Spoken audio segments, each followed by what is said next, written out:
నాడు యూనివర్సిటీ మంచి భవిష్యత్తు కోసం తెలుగు విద్యార్థులు ఇష్టపడే యూనివర్సిటీ. అపూర్వ నమస్తే. నమస్తే అండి. ఎలా ఉన్నారు? ఎంతో మందికి నా పాట ద్వారా ఆట ద్వారా ఎంతో మందికి ఆనందాన్ని కలిగించే నేను నా జీవితం మాత్రం విషాదం అనే చెప్పొచ్చు. ఎందుకంటే ఏ కష్టం వచ్చినా ఏ బాధ వచ్చినా కానీ ఆ పాటతోనే మర్చిపోతాం. కానీ ఆ పాటలోని పదాలే నా జీవితంలో ఒక విషాదం లాగా నిండిపోయి ఉంది. సో నేను ఒక సింగర్ కాబట్టి, జానపద సింగర్ కాబట్టి పాటతోనే ఈ కార్యక్రమాన్ని మనం ప్రారంభించుకుందాం. ఓకే, రీసెంట్గా అసలు మీకు పేరు తెచ్చిన పాటల్లో ఫస్ట్ పాట ఏంటంటారు? ఫస్ట్ నేను మా టీవీలో పాడిన పాట జానపదాలు, బావమరదల సాంగ్స్ ఇవే పాడడం జరిగింది. తర్వాత ఆర్కెస్ట్రాలో సినిమా సాంగ్స్ పాడడం జరుగుతుంది. కాకపోతే ఈ సిచ్యువేషన్లో బావమరదల పాట పాడలేను, ఎందుకంటే గుండె నిండా బాధ. కానీ అది పాడితే మళ్ళీ ఆయన గుర్తుకొస్తాడు. ఆయన గుర్తుకొచ్చేదే నాకు నచ్చట్లేదు. ఎందుకంటే నేను చావు బతుకుల మధ్యలోకి వెళ్ళిపోయి చచ్చిపోయేదాన్ని కళాకారుల సహకారంతో బతికిన ఒక చిన్న బేబీ బతికుంది అంటే ఇప్పుడు ఆ కళాకారులే నాకు సాయం చేయడం జరిగింది. కాబట్టి ఒకటి ఆడపిల్ల గురించి నేను బయటకి ఈ సమాజానికి ఏదో నాకు జరిగినట్టు వేరే అమ్మాయికి జరగకూడదని చిన్న వాళ్ళ మెసేజ్ ఇవ్వాలి అనే ఒక తాపత్రయం ఉంది. ఆ పాట కూడా అదే పాట, ఆడపిల్ల పాటనే వాడతా. ఇంకొకటి నా మీద నా జీవితం గురించి ఒక అన్న రాసిన పాట ఉంది, అది నేనే పాడడం జరిగింది. అది కూడా మీకు పాడి వినిపిస్తాను. ఆడపిల్లనమ్మా నేను ఆడపిల్లనాని, బాధపడకమ్మా నీవు దిగులు చెందకమ్మా. ఆడపిల్లనమ్మా నేను ఆడపిల్లనాని, బాధపడకమ్మా నీవు దిగులు చెందకమ్మా. అష్టంలో పుట్టినని అమ్మ చేస్తానని అంటున్నారా, ఈ పాడలోకములో అమ్మ హీనంగా చూస్తున్నారా. అడుగని అంటున్నారా అమ్మ పాడదని తిడుతున్నారా. అష్టంలో పుట్టిన కృష్ణున్నేమో దేవుడని అంటున్నారా, నన్నేమో పాడదని తిడుతున్నారా. ఆడపిల్లనమ్మా నేను ఆడపిల్లనాని, బాధపడకమ్మా నీవు దిగులు చెందకమ్మా.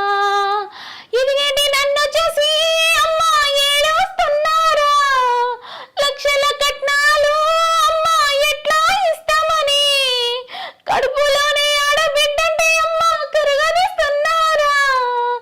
ఆడబిడ్డలను గుద్దనుకుంటే సృష్టికి మూలం ఇది, రేపేమో జగతికి మార్గం ఇది. ఆడపిల్లనమ్మా నేను ఆడపిల్లనాని, బాధపడకమ్మా నీవు దిగులు చెందకమ్మా.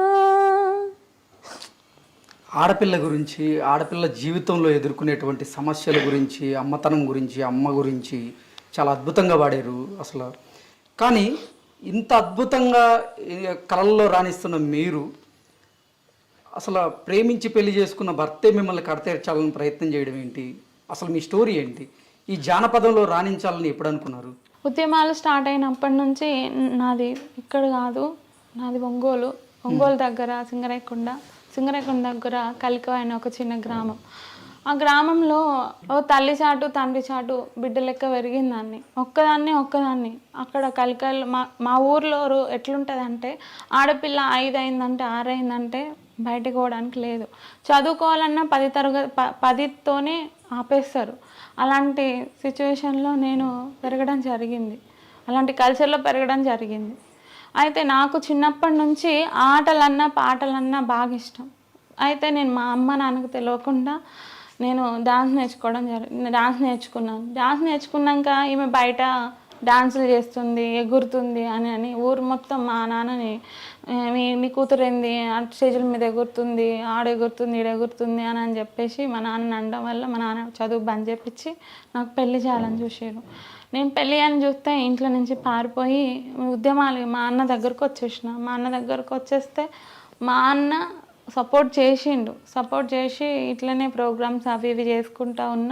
రేలాలో సప్తగిరి ఛానల్లో చిన్న ఆల్బమ్స్ చేసుకుంటుంటే ఈయన పరిచయం అయిన కాడి నుంచి ఈయన పరిచయం అయిండు. ఈయన పెళ్ళి చేద్దామని ఊర్లో పెళ్ళి చేద్దామని అనుకున్నారు. ఇంకా ఇంకోటి ఏంటంటే నేను కళాకారులు అంటే షూటింగ్ కోసం బయటకు వస్తే ఎవరితో లేచిపోయిందని ఊరు మొత్తం ప్రచారం అయింది. ప్రచారం అయితే ఇంకా లేచిపోయిందని ముద్ర పడ్డది. లేచిపోయిందని ముద్ర పడ్డది అని చెప్పేసి ఈయన అప్పుడే పరిచయం నాకు. కళాఫీల్డ్లో మేము అందరం కలిసి ఒక టీంలో వర్క్ చేసాం. ఆయన సైడ్ సత్యనారాయణ, కట్ల సత్యనారాయణ. అప్పుడు ధూమ్ధామ్ ప్రోగ్రామ్స్ ఈయన చేస్తుండే, నేనేమో ఆల్బమ్ సాంగ్స్ చేస్తుండే. అట్లా మాకు పరిచయం ఏర్పడింది కానీ ఈయన మొత్తం నా ఇట్లా సిచ్యువేషన్ ఇలా ఉంది అని చెప్పేసి ఈయనకు చెప్పుకుంటే ఇది క్యాష్ చేసుకొని ఏం చేసిండంటే ఈమె ఊర్లో పరిస్థితి ఈమె పరిస్థితి ఇట్లుంది, ఈమెను ఎట్లయినా కానీ లొంగ తీసుకుందాం అనుకున్నాడో ఏం అనుకున్నాడో తెలియదు కానీ నాకైతే ప్రపోజ్ చేయడం జరిగింది. మా టీవీ రెలా అప్పుడు అది జరుగుతుంది. ఫస్ట్ ఎపిసోడ్ అయిపోయింది, నేను ఎలిమినేట్ అయినా. ఫస్ట్ ఎపిసోడ్లోనే ఎలిమినేట్ అయినా నేను. ఆయన డాన్సర్గా చేస్తున్నాడు. అయితే ఇంకా అక్కడ పరిచయం అయింది మాకు, ధూమ్ధామ్లో పరిచయం అయింది. అక్కడికి రేలా అప్పుడు మా టీవీలో జరుగుతుంది, అక్కడికి కూడా ఈయన వచ్చిండు. అసలు రేలాలో ఎలా అవకాశం వచ్చింది? ఇట్లనే ధూమ్ధామ్ ప్రోగ్రాంలు చేసుకుంటా. అప్పుడు జంగిరెడ్డి అన్న, గంగక్క, రేణుకక్క వీళ్ళందరూ ఉంటుండే. వాళ్ళతో పాటు ఇట్లా ఆడిషన్స్ పడ్డాయి. ఇట్లా పోయి ఇట్లా రమ్మని చెప్తే పోతే నేను ఏదో ఒక పాట నేర్చుకొని పోయినా, సెలెక్ట్ అయినా. ఇంకా అదే పాట నేను అక్కడ పాడడం జరిగింది. పాడడం జరిగినాక ఒక ఎపిసోడ్ అయిపోయింది, సేకరణ పాట అది పాడడం అక్కడ ఈయన పరిచయం అయ్యిండు. ఈయన పరిచయం అయిన కాడి నుంచి ఇప్పుడు ఒకళ్ళు పరిచయం అయితే మన వీళ్ళు మంచిగా ఉంటున్నారంటే మన గురించి అన్నీ చెప్పుకుంటాం కదా. అట్లా చెప్పుకున్నాక ఈయన ఏం చేసిండంటే నా కోసం సింగరాయకొండకు వచ్చిండు.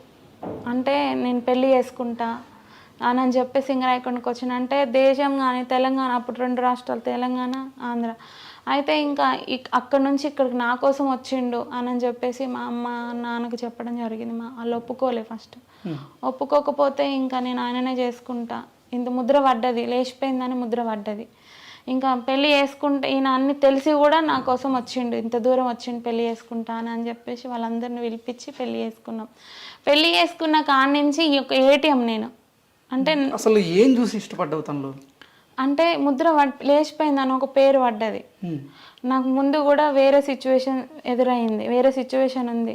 ఇంకా ఊర్లో నేను ఈ కళ ఒకవేళ మా అమ్మ నాన్న ఇష్టపడ్డ పెళ్ళి మళ్ళీ నేను చేసుకుంటే నన్ను ఇంకా ఈ ఫీల్డ్లోకి రానియ్యారు. నేను ఈ ఫీల్డ్లో ఎదుగుతున్నా, అప్పుడప్పుడే నాకు అవకాశాలు వస్తున్నాయి, ఎదుగుతున్నా. ఇంకా నాకు ఎవరు సపోర్ట్ చేసేటోళ్ళు లేరు. ఈయనను చేసుకుంటే ఎట్లాగో నాకు ముద్ర పడ్డది, ఈయనను చేసుకుంటే ఈయనతో పాటు వెళ్ళి నేను నా కెరియర్ నేను ఇద్దరు రంగంలో నువ్వు ఇంకా ముందుకు ఎదగడానికి అతను పనికి వస్తాడు అనుకుని అతను పెళ్లి చేసుకున్నా. ఆయన ఎలా ఆలోచించిండు, ఈమెతోనుంటే పైసలు సంపాదిస్తుంది, ఈమెతోనే ఉంటే ప్రోగ్రామ్స్ వస్తాయి, పైసలు సంపాదిస్తున్నావు.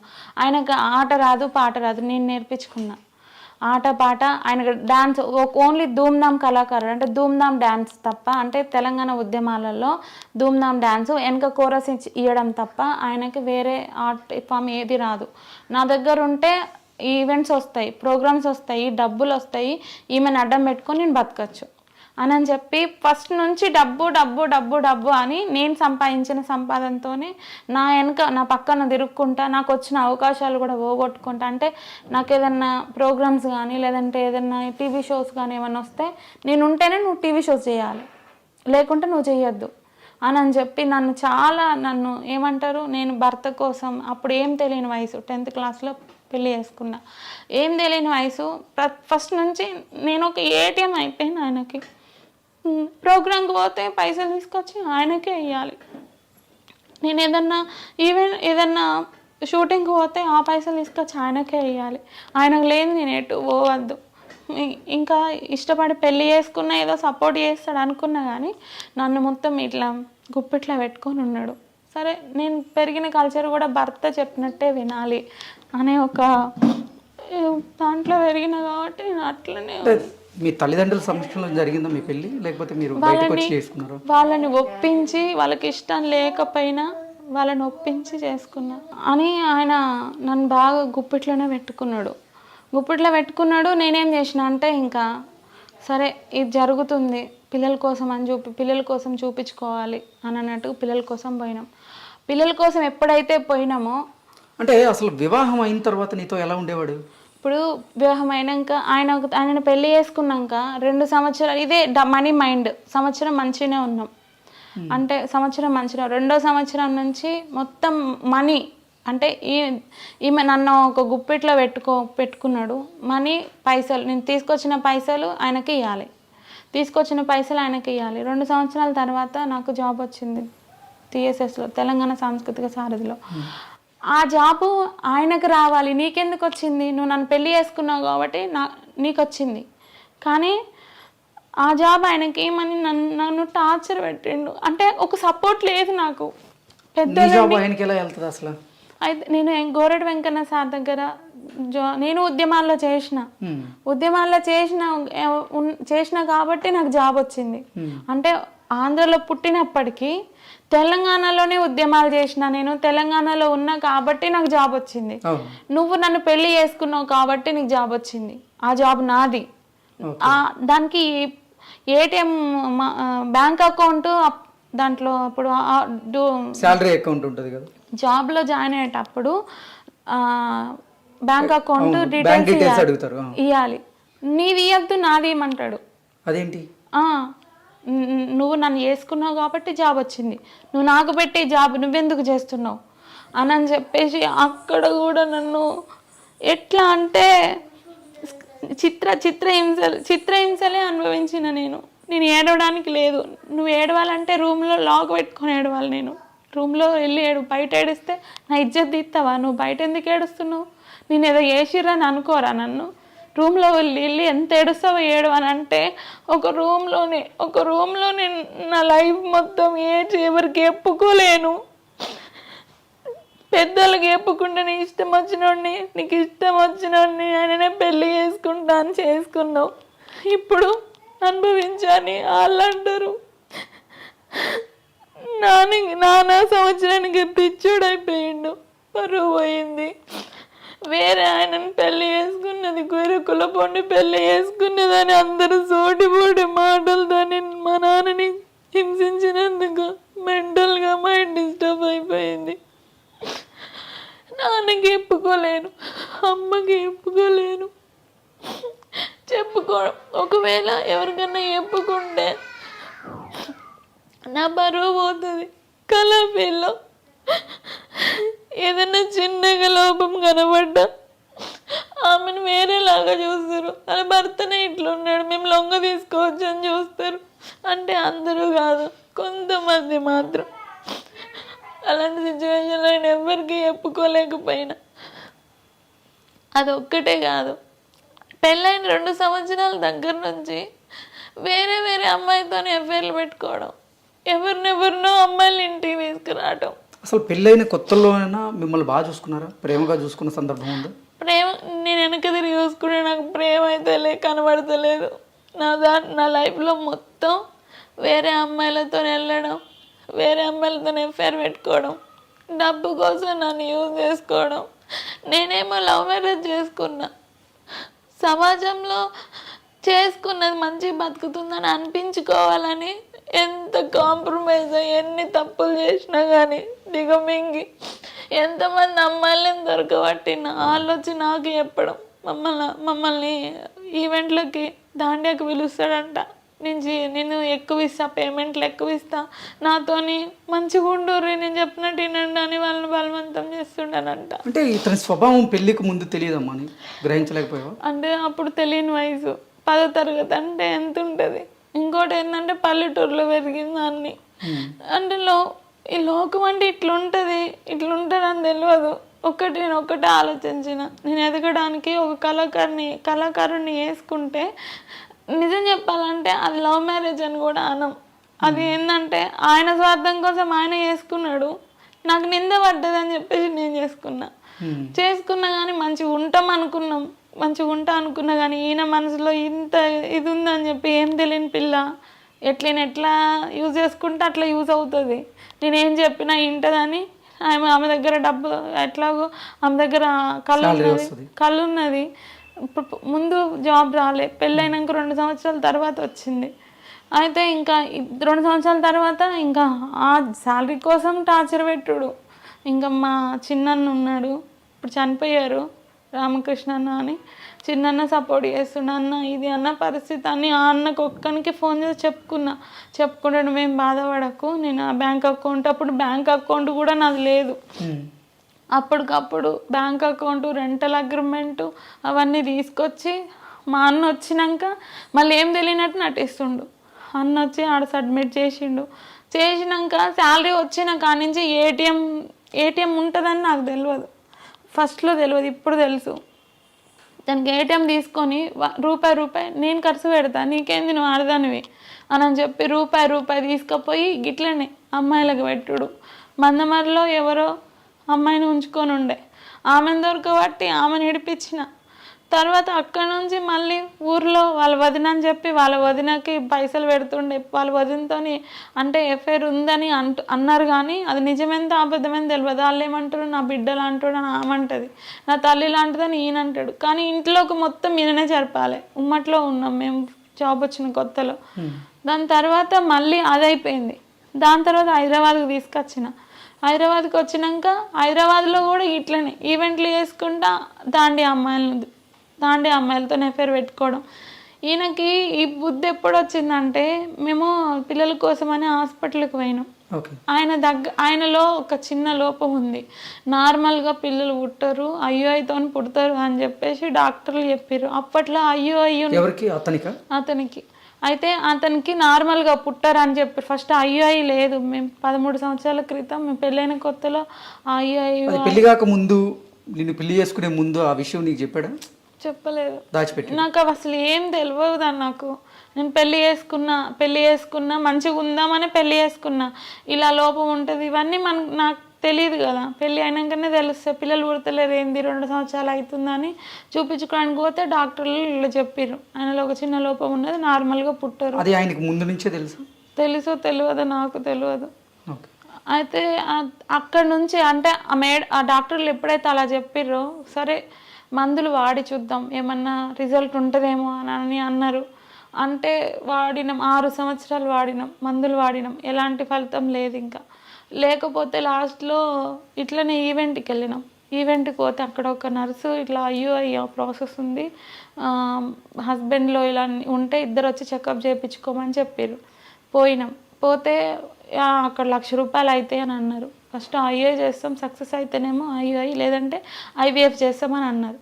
ఐవీఎఫ్ చేస్తామంటే సరే ఒప్పుకున్నా. ఈయన ఒప్పుకోలే, నాకు పిల్లలు పుట్టారు అన్నారు, ఐయుఐ ఏంది ఐవీఎఫ్ ఏంది, ఇట్లా పుడతారు, ఇంజెక్షన్స్తో పిల్లలు ఎట్లా పుడతారు నీకు అని చెప్పి, మళ్ళీ ఇది ఒక నాటకం ఆడుతున్నావా నువ్వు అని చెప్పి